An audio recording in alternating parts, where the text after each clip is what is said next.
ବ୍ୟତିବ୍ୟସ୍ତ ବିବ୍ରତ ଜୀବନରେ କିଛି ସମୟ ବାହାର କରି ପରିଭ୍ରମଣ କରିବା ଉଚିତ। କାହିଁକିନା ପରିଭ୍ରମଣ କରିବା ମାଧ୍ୟମରେ ଆମକୁ ମିଳିଥାଏ ଅନେକ ଶିକ୍ଷା ଏବଂ ମାନସିକ ଶାନ୍ତି। ନୂଆପଡ଼ା ଜିଲ୍ଲା କୁରିଆର ବ୍ଲକ ତୁଗଲା ପଞ୍ଚାୟତ ଅନ୍ତର୍ଗତ ଋଷିପିଠିର ଏକ ସଂକ୍ଷିପ୍ତ ଚଳଚ୍ଚିତ୍ର ଚାଲନ୍ତୁ ଦେଖିବା, ଯାହାକି ପ୍ରାକ୍ ଐତିହାସିକ ଶୈଳଚିତ୍ର ପାଇଁ ପ୍ରସିଦ୍ଧ ଅର୍ଜନ କରିପାରିଛି।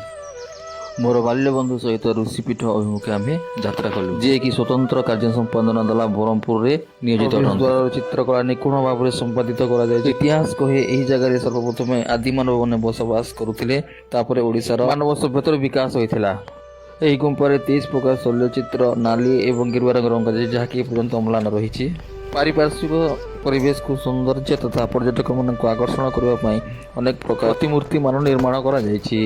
300ରୁ ଉର୍ଦ୍ଧ୍ୱ ପାହାଚକୁ ଚଢ଼ିବା ଦ୍ୱାରା ପ୍ରଚଣ୍ଡ ରୌଦ୍ର ତାପରେ ଶରୀର ନିର୍ଗତ ସ୍ୱେଦ ସମ୍ପୂର୍ଣ୍ଣ ଭାବରେ ଭିଜେଇ ଦେଇଥିଲା। ହନୁମାନ ଏବଂ ଲକ୍ଷ୍ମୀ ନାରାୟଣଙ୍କ ପ୍ରତିମୂର୍ତ୍ତି ଅତ୍ୟନ୍ତ ଜୀବନ୍ତ ଓ ମନମୁଗ୍ଧକର ହୋଇଥିଲା। ପାହାଡ଼ର ଶୀର୍ଷରେ ଅଧିଷ୍ଠାତ୍ରୀ ଦେବୀ ମା ଋଷିପୀଠନ୍ ପୂଜା ପାଆନ୍ତି, ଯାହାକୁ ଦେଖିଲେ ବିସ୍ମିତ ଓ ଆଶ୍ଚର୍ଯ୍ୟ ଲାଗେ। ପଥର ଉପରେ ପଥର ଥୁଆ ହୋଇଛି। ଆମେ ଦୁଇ ବନ୍ଧୁ ମାଙ୍କୁ ଦର୍ଶନ କରି ଆଶୀର୍ବାଦ ଭିକ୍ଷା କରି ଆନନ୍ଦରେ ଘରକୁ ପ୍ରତ୍ୟାବର୍ତ୍ତନ କରିଥିଲୁ।